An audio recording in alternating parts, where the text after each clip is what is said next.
नमस्ते। इससे के पहले के टॉपिक में मैंने राजपूत चित्रकला के अंतर्गत मेवाड़ और मारवाड़ शैली पे चर्चा की थी। आज इस वीडियो में हम ढूंढाड़ और हाड़ौती स्कूल पे चर्चा करेंगे, जिसमें ढूंढाड़ स्कूल में आमेर, जयपुर, शेखावटी, अलवर, उनियारा, करौली आदि शैली व उपशैली पे चर्चा की जाएगी और हाड़ौती स्कूल में बूंदी, कोटा, झालावाड़ शैली व उपशैलियों पे चर्चा की जाएगी। साथ ही लोक चित्रकला पे भी हम चर्चा करेंगे कि राजपूताना की लोक चित्रकला क्या है।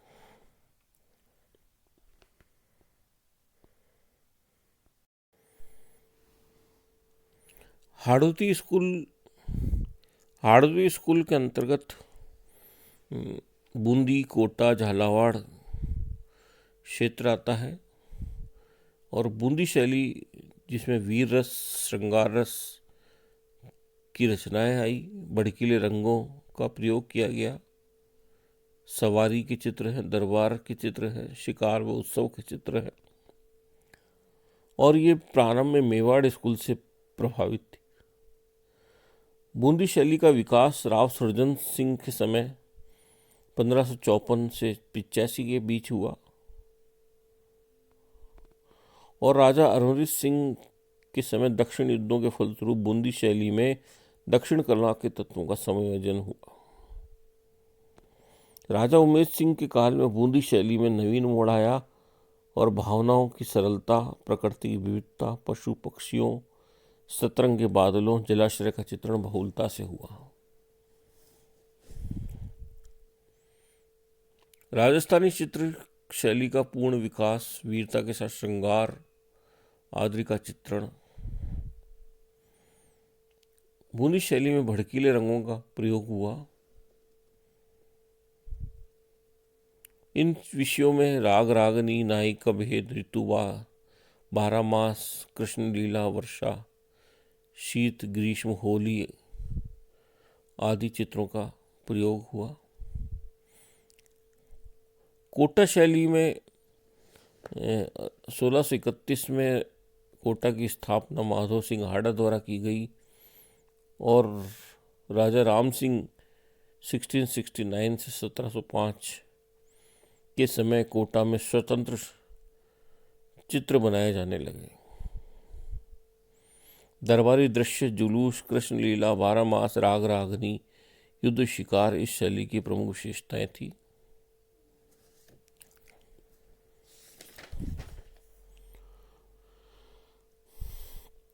आभूषणों में इसमें मोती का दिख है और झालावाड़ के राजमहलों में श्रीनाथ जी, राधा कृष्ण लीला, राशि वैभव के भित्ति चित्र दिखे। ढूंढाड़ स्कूल ढूंढाड़ जयपुर और उसके आसपास का क्षेत्र है।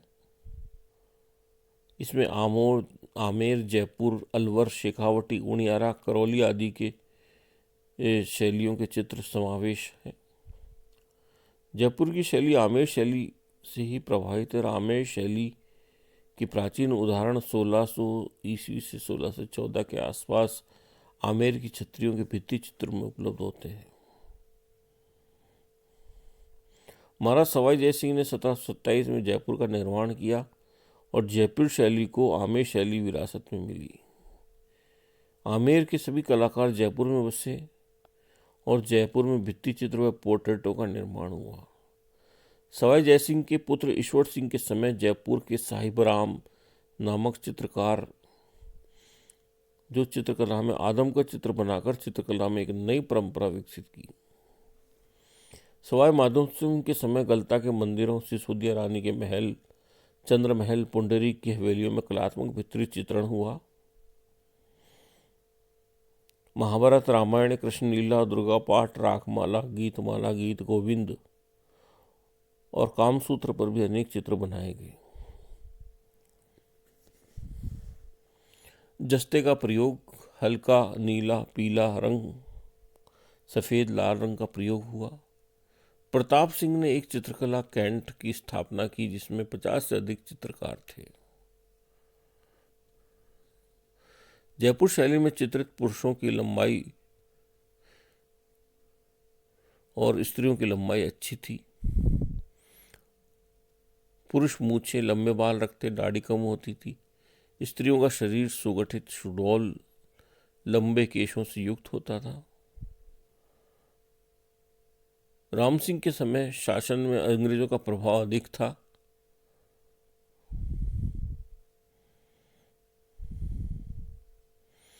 पशुओं का चित्रण मुगल प्रभाव लिए हुए।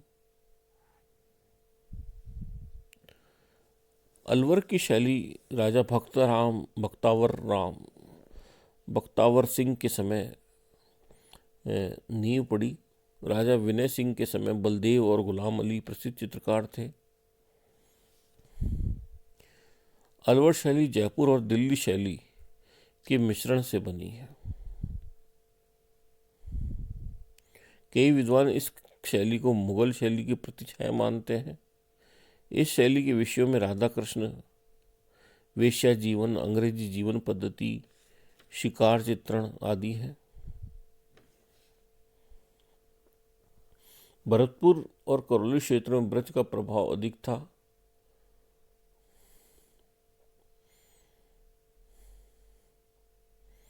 शेखावटी क्षेत्र में बड़े व्यापारी श्रेष्ठियों ने बड़ी बड़ी हवेलियां बनवाई और उनमें विस्तार से भित्ति चित्र बनवाए। इसमें नदीन ला की प्रेंस की हवेली प्रमुख है। स्थानीय लोग इसे अंग्रेजन की हवेली कहते हैं। वर्तमान में एक फ्रांसीसी महिला नदीन द्वारा फ्रेस्को पेंटिंग यहाँ सुरक्षित है। इसके अलावा नवलगढ़, रामगढ़, फतेहपुर, मुकुंदगढ़, मंडावा, पुरुष, रामपुरा, चूंडी, अजीतगढ़ आदि स्थानों पर भित्ति चित्र पाए गए हैं। राजस्थानी चित्रकला या राजपूत पेंटिंग की जो प्रमुख विशेषता है वह लोक जीवन के अधिक निकट है। भाव प्रवणता का प्राचुर्य है। विषय वस्तु की विविधता भी हमें देखने को मिलती है और रंगों की वैविध्यता। इतने अधिक रंगीले चटकीले रंगों का प्रयोग किया गया है। प्रकृति के परिवेश के समीप और इसमें धार्मिकता के चिन्ह भी हमें देखने को मिलते हैं। जैसे किशनगढ़ शैली में हम पिछवाड़े में हमें कृष्ण लीलाओं का अंकन समन्वयवादी प्रवृत्ति भी हमें देखने को मिलती है और स्त्री सुंदरता का जो शिखर उदाहरण हमें देखने को बनी ठनी से प्राप्त होता है। तो इस तरह जो राजपूत शैली थी चित्रकला की, ये काफ़ी वैविध्य लिए हुई थी। इसके अलावा हम देखते हैं कि लोक चित्रकला भी प्रसिद्ध थी, जिसमें भित्ति चित्र, भूमि चित्र आदि भी थे। जैसे देवरा होता है, उसमें जो उसकी भित्तियों पे चित्र बनाए गए। कोटा के आलनिया में, भरतपुर के दर में, गुफाओं में जो प्राचीन चित्र मिले वो लोक चित्रकला के उदाहरण हैं।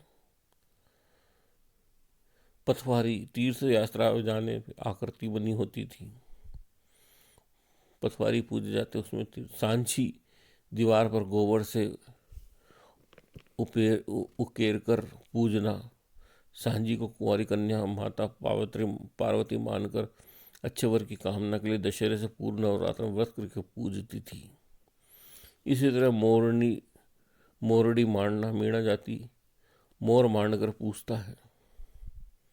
पटचित्र, कपड़े पर निर्मित चित्र केवल पुरातन पट चित्रण भीलवाड़ा व शाहपुरा कस्बों में हमें देखने को मिलता है। पटचित्र छिपा जाति की ज्योतिष आज भी इस कला में माहिर है, जिसे राजस्थानी भाषा में फड़ पेंटिंग कहा जाता है। यह फड़ भोपों के लिए बनाई जाती थी, जिसमें लोकनाट्य, गायन, वादन, मौखिक साहित्य, चित्रकला, लोक धर्म का अनूठा संगम हमें देखने को मिलता है। पिछवाई चित्रकला का निर्माण श्रीनाथ जी या कृष्ण जी के पीछे स्थापित करने के लिए होता था। कागज पर चित्र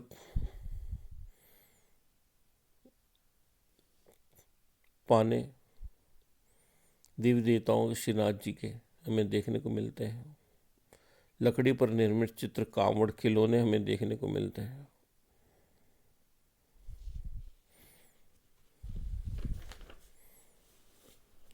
पक्की मिट्टी के बर्तनों पर, घड़ों पर, सुराहियों पर विभिन्न चित्र हमें देखने को मिलते हैं। और मानव शरीर पर जो मेहंदी लगाई जाती है, गोदा जाता है, उसमें भी हमें लोक चित्रकला के उदाहरण हमें देखने को मिलते हैं।